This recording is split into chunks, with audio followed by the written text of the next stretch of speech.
Celebrating all the Sabbats has really helped with my mindfulness and really just embracing each season that comes. This is the book that I'm reading. It's called The Witch's Apothecary: How to Make Magical Potions for the Wheel of the Year, and it's by Lorraine Anderson. Imbolc comes right around when the winter starts to become unbearable, so it's not surprising that this Sabbat is associated with hope, patience, and transitions. Imbolc occurs exactly halfway between Yule and Ostara, and marks a time when we begin to turn our attention to the coming of spring.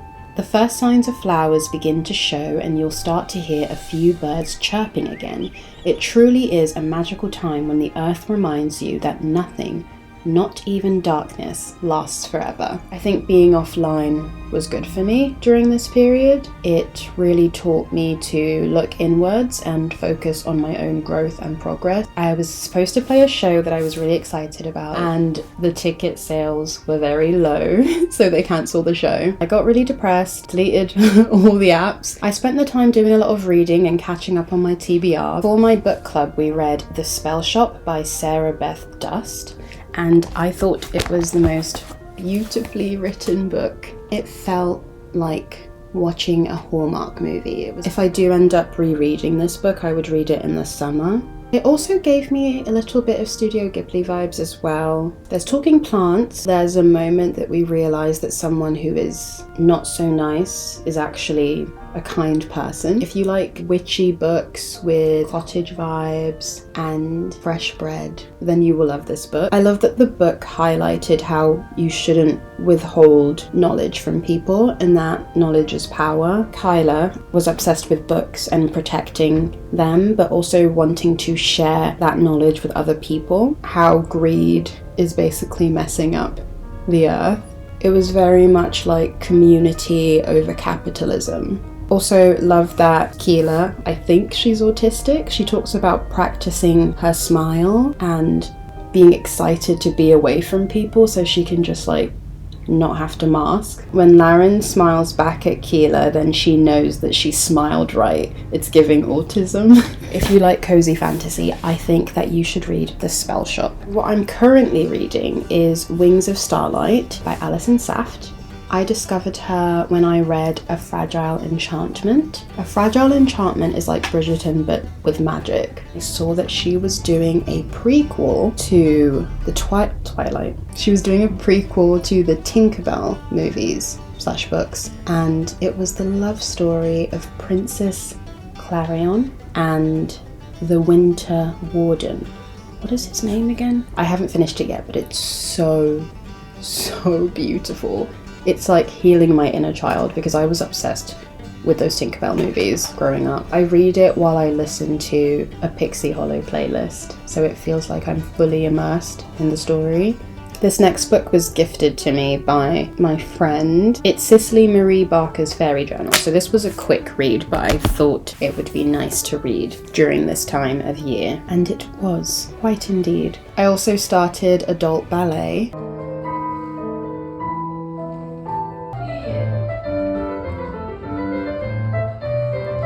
Which has been the most magical experience ever. I've been doing it for 2 months now. I think that it's really important who your teachers are, and I think I got really lucky. I always thought that you had to be born flexible, but you can build up that strength and flexibility when you're consistent. I have one beginner ballet that is French technique. The second one is intermediate / beginner ballet, and then I go to a third class that is floor bar, which really helps me sort of understand my alignment and everything that I'm doing. This is first arabesque, we're changing to second arabesque, we're combining it and making third arabesque fondue.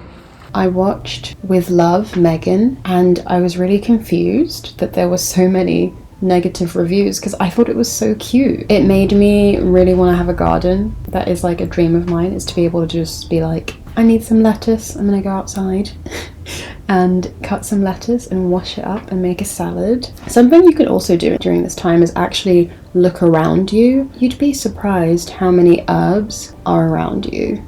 Like, there's so much rosemary and lavender everywhere I go. Sometimes I go on walks with a basket and I pick people's lemons and oranges. It's leaning over the fence, so I think it's fine. One time someone saw me and gave me some anyway, so I think it's okay. But it's all about making the most out of what you have. Go outside, put your feet in the grass, and breathe. For some good music to listen to at this time, I'm going to recommend my friend Rose, who just released an album called There Is No Ship. There's nothing here but echoes. It's a city full of ghosts. A version of myself at every corner I knew most. My footsteps turning rotten as my voice starts to decay. I'll only be forgotten like the shadows in this place. So come away with me. Won't you come away?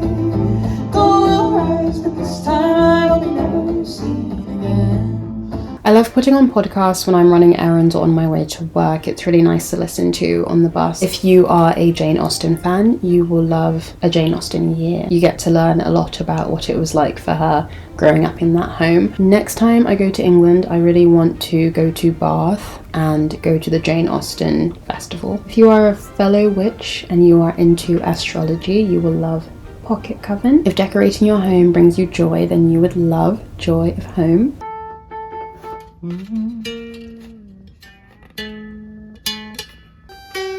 God damn it.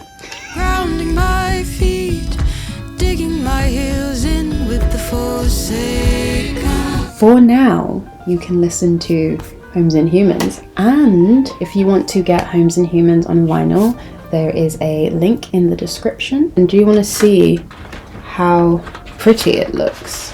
Lavender splattered. I hope you enjoyed this video. If you're new here, please subscribe. Leave a comment if you would like me to keep doing this. Around this time of year, you can also hear the birds singing. They get louder and louder each day, the closer we get to spring. Have a magical day, my loves.